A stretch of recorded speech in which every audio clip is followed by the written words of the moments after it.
Friends, we have had a very rainy, wintry, California wintry type week. And I didn't know, would today be so wet that I couldn't bring my nice camera, or would today be so wet I could actually make a video about when it's wet at the parks? Well, it ended up being a weird mix of both. So let's do this. Let's have a very casual day. There's been lots of new things that have popped up around the park, and I want to go over to them, break them down and review them and share my thoughts with you on, did these things make Disneyland better? Let's have a casual, different pace video because it was one that I couldn't quite plan for. So it won't be the regular insane Brickey deep dive, but it will be looking at the park, how it's evolving, where it's at, and breaking it all down from the designer's perspective. Sound good? Great. Brickey here, reviewing 3 new projects that have popped up inside of Disneyland in the last couple of months. I'm so happy you showed up. Thank you. We're also going to break down whatever catches my attention. And the first thing that I saw this morning that I would like to explain to folks, so when you come up to the park, when you see these stanchions around the Esplanade, the reason why those are there is because that flat, like marble surface that is impressed in the Esplanade, when that gets wet, you will bust your ass if you walk across that. So they always have to put those stanchions up when it rains to keep people from walking across there and slipping and hurting themselves. So that's one of those things that looks pretty, but isn't quite functional.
Well, look who we ran into this morning.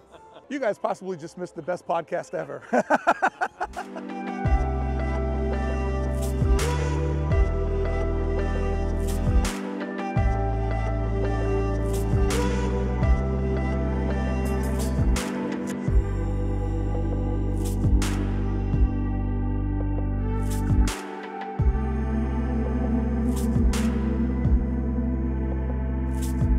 How fun is it that the water is sitting inside here, pulled up, even though on the backside it's completely dry while it's down for its annual winter maintenance. I love the little trick that this is the same body of water that we see over in San Francisco. What a genius idea.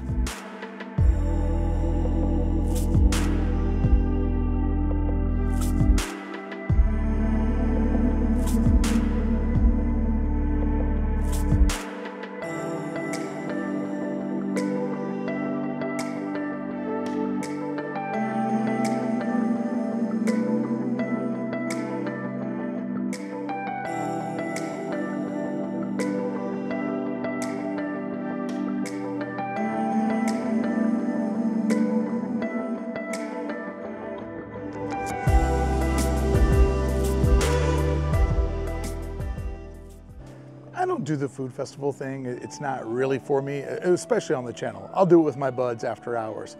But I absolutely love the way that San Francisco Street looks every start of the year when the Lunar New Year takes over and just adds that extra little bit of San Francisco to San Francisco Street. I adore it.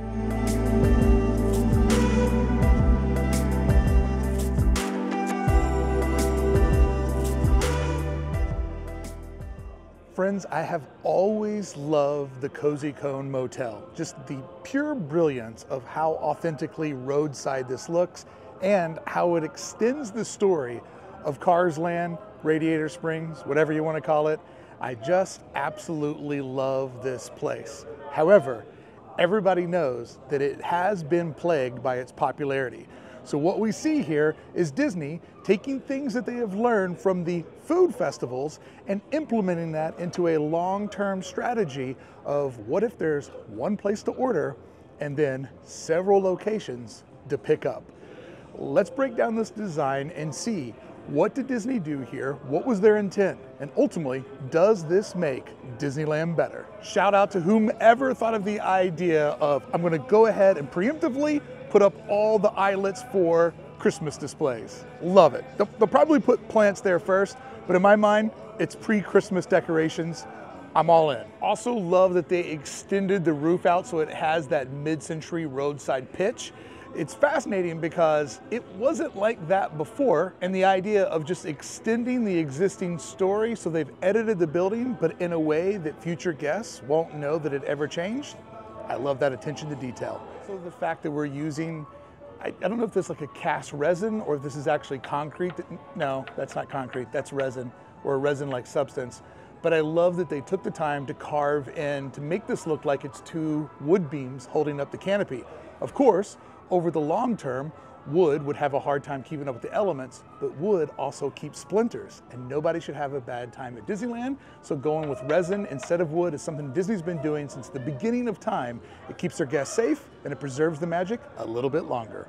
It is going to be a little bit harder though to see some of the hidden details inside of the motel check-in, like Buzz over here escaping from, I believe that's Toy Story 1. I don't really know the movies that well. But I hope over here in the corner in the Halloween season, we still get the Breaks Hotel. I think that's what it was, where it's a play off of Psycho, but it's like a dark Cars version of it. I think it's Breaks Motel. I think that's what it is. I'm doing it off the top of my head. But the idea is to have people order in one central spot and then do pickup at all of the different Cozy Cones. Now, if you can just mobile order and just go straight to pickup, that's gonna make things so much faster because all these cast members are doing is checking receipts, looking at phones, and handing out food. Whereas before, they had to do all of that, but also take people's orders. And even though people stand in line for a long time, once they get to the window, they suddenly forget what they're doing and have a hard time making a decision, even though they had more than 5 minutes to make up their mind. Now, I do wish that this was more covered up, and who knows, maybe it will be and I'm jumping the gun on it. But over at Fowler's Harbor, they have laid an old fishing boat against the galley harbor galley, so that you can't see its meter or sort of infrastructure nastiness. Just notice that they have the old drive-through microphones on there from, you know, the drive-in movies, or the drive-throughs like an A&W root beer where you would talk into that little speaker and tell them what you wanted them to bring out to your car. Nice design detail. Now, I'm not going to go out of my way and show them, but there are security cameras that are visible to the guest in this location. I always like when Disney goes out of their way to hide sort of that nastiness of society. But I do enjoy that they already have the fans out here for the cast members that will have to take orders and guests that will be waiting in line. And I do appreciate that the fans are already that signature orange. Whatever Pantone that is, I adore it. I feel like this panel right here is just begging for some sort of mid-century, modern, hand-painted sign, instructions on where to check in or whatnot. Like, I almost feel like they left that panel there for something that hasn't quite shown up yet from the sign shop. So operationally, my biggest concern is that the queue that I'm walking through right now with you guys maybe isn't long enough for the demand of this location. But good news, it's mirrored, so there are 2 different queues so that they can service twice as many people. But with this location having 5 different options of snacks and treats, with it being some of the most fun food during different holidays, I do worry, will this fix the congestion? But when they designed this, they made it pretty tight. So with the space that they have, I have to say, this does potentially make Disneyland better, and it was a good workaround working in the constraints that were already here. They couldn't blow out backstage. They obviously couldn't move forward this way. Working inside the restrictive footprint, This to me seems like the smartest strategy that they could implement. And I love that we're seeing the food festival, the temporary part of Disneyland, now inspiring the long-term vision of Disneyland. That is a wild creative juxtaposition. Happy to have one of my favorite spots in one of my favorite lands back. The attention to detail will forever be the thing that makes Cars Land so much fun to little ones and to their grandparents and everybody in between. It perfectly embodies what Walt was trying to do with Disneyland. More of this, please. So the second thing that I wanted to review today was the little park back here, but the park isn't ready for prime time. So we'll put that on the list for the next rainy day or casual stroll through the park video. Overall, dig this, love it, love to see improvements, and I love the SimCity nature of the park, always evolving, always adapting to its future and current needs.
This is why we had to pivot this morning, because I had a recent massive discovery about Walt's original plan for the rivers of America.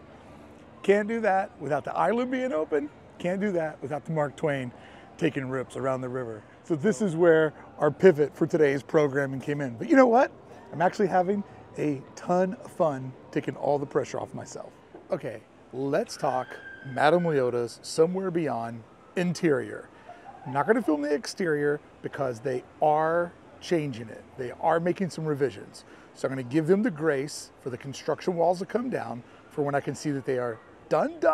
And then we'll review that because they're doing a lot of the things I suggested. Not because I suggested them, but because that's what should have been done the first place. So out of the gate, I love the ceiling textures and all of the different wood textures. It has the patina, it feels worn in, it feels like it's been there, and I love that that was done to the interior. And it looks like they're finally doing that to the exterior too. Although to really feel Haunted Mansion, I feel like there should be a little bit of cobweb in there, just like a little bit of dust and dirt. It all looks really, really new, because it is. But I do think that there could be a little bit of set dressing to make it feel like worn in all around. Just looks a little too new and shiny. But then again, it is new and shiny. So you know my big rule in Disney stores, always look up. That's where the storytelling happens. And there is a lot of story being told here, a lot of familiar pieces that we'll recognize. For example, we see all of Madame Leota's instruments represented all around these top vignettes, as well as we see a striking portrait of Leota Toombs, absolutely beautiful woman. And we see lots of little things from the occult, from the beyond, tarot cards, dice, ads, Ouija boards, like just all these different things that as pop culture has taught us are logos or definitive icons of the other side, the supernatural. So there is a ton of that represented everywhere you look up. And then there are two stories being told at once. There's the occult side of things, or the supernatural side of things, and then there's also the story of a bride. So it sits somewhere in between like fortune teller and bizarre bridal shop. There are candles, and oh, are there a lot of them, which kind of gets to one of my biggest critiques for the shop. It might be a little bit crowded. You might find that there is one too many set pieces, one too many design pieces along those top vignettes of storytelling. That's how it felt to me. It felt a little bit crowded. But then again, maybe they were trying to tell as much story as possible. And also, because we know the exterior of the building isn't exactly glamorous, maybe they were trying to do this thing that we call in the industry, polishing a turd. And then they do an excellent job of extending the Haunted Mansion story. Some of these different vignettes, we see recognizable pieces, such as the clock that we see in the hallway and other familiar storytelling items. And then there's our opportunity to finally get up close to that magical crystal ball, which I'm assuming has some sort of magical moment. I didn't quite capture it. It didn't happen for me. But if it's randomized and it does happen, that's fantastic for who does get to capture that. And I hope it's a kid that catches that magic, you know, not me. But the real storytelling moment is up in the top of the attic. We see a chaise lounge up there, a bird cage with its bird escaping, strong metaphor. Because after all, the original story of the Haunted Mansion was that it was a bride who on her wedding night realizes that she's marrying a horrible man, and in trying to escape, she indeed is the one who dies, not the husband. That was the original Ken Anderson story that started this whole thread. So I love that little bit of a moment of like a caged bird trying to escape. But my favorite part of the story, because I am an absolute weirdo, was the cast member exit. There was a really cool stained glass wheel there that almost felt like some sort of like a bizarre supernatural compass, or the centerpiece you would see on the back of a tarot card, as well as look at how they decorated where the fire extinguisher goes. I love when every part of the story tells that story. So this back corner and nook was absolutely fantastic. All the little details that a weirdo like me looks for were absolutely there. Even where the cast members scan to open that door. And a cast member did open that door and turn the light on for me so I could see it in its full magic. Because the best part about that store for me on my visit was the two cast members that were working there were absolutely fantastic. Both playing the role and being absolutely friendly to all their guests. And who knows, maybe it's their responsibility to recruit that extra one so finally they can tick over from 999 to 1,000. Look, I'm no fan of the building being there, and I'm definitely no fan of its exterior. But they are trying to improve it, and we'll talk about that once they're finally done. But focusing on the interior of the shop, it's good. I wouldn't say that it's great, but I would say that it's good. I give it a strong B+.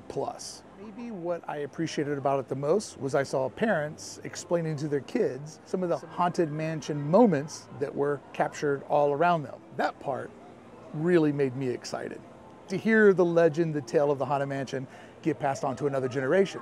And because this is an open-ended storyline, every parent is going to tell their kid a different version of the story. And that grows the legend of the Haunted Mansion. And Disneyland, just like whatever town you're from, has that weird house out on the edge of town that everybody has their own version of folklore of what happened to those people, what happened inside that house, and why is it haunted. I feel like the shop does its best to extend some of that story and tries to enrich the Disneyland story as best as it can. If I had my pick, it wouldn't be there. But what I saw on the inside was pretty good. That is a 100% honest review.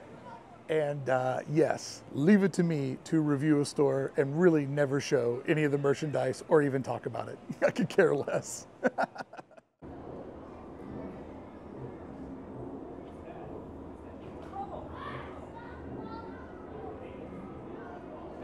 Okay, absolutely no way is it as cool, but this is kind of the Fowler's Harbor of space. I am absolutely loving how the dark sky is making the spires of Batuu look today. Fantastic. And hey, anybody want to place a wager that the first shop that gets a major overhaul is this first order shop? Like, this thing is starting to look so tired. There's hardly anybody ever in there shopping. Like, this has to be, I don't think that it's losing money because they don't owe money on it. They don't have a lien or a loan on it, but it can't be making as much money as other corners of Galaxy's Edge. So comment below, do you see a spot that'll get changed before this one? Because this is my bet for first thing to get major renovation. Such a cool space, but maybe just too far off the beaten path to ever truly be successful. But I don't know. I just see something bigger and better coming in here at some point. Who knows? Maybe this is how we get into the new restaurant that's coming. I'm actually having a great time doing a way looser video format where I'm just kind of discovering it as it happens. It's a vlog today, I guess. I love making new Disneyland friends. So hey, how about subscribe, become my Disneyland friend, and if you want to take our relationship a step further, think about becoming a channel member and becoming a Magic Brickey holder. That helps me keep showing up each and every week, multiple times, creating content and taking you into the art of the park. You know what we do? We look at the past so we can better predict the future. Today's a video that sits somewhere in between the two.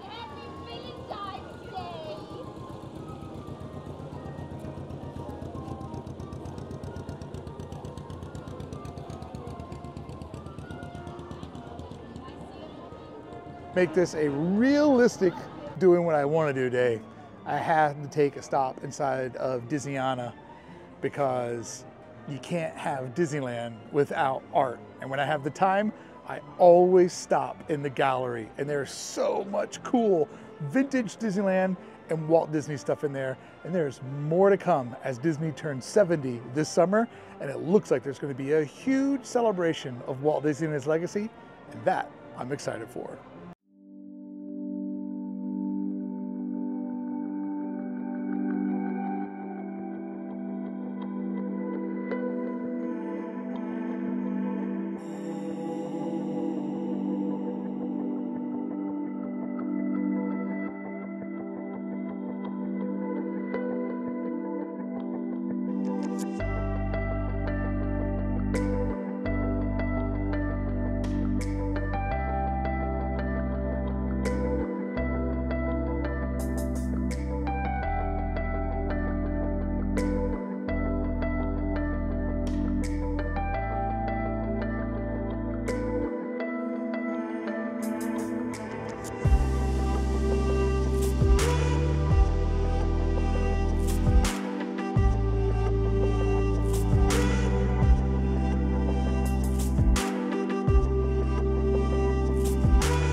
So our day at Disneyland ends exactly where it begins. Thank you so much for taking this lap around the park. Sorry that third item I wanted to review was closed, but it's just something that we'll keep for the next rainy, weird day in the schedule. I appreciate everybody for showing up And particularly, I want to thank all of my Magic Brickey holders for making the channel possible. If you'd like to support the content, consider becoming a channel member. And if not, just subscribe and become a bud. I appreciate everybody who shows up, and I hope you felt like today's video was worth your time, because I am so insecure about wasting your time.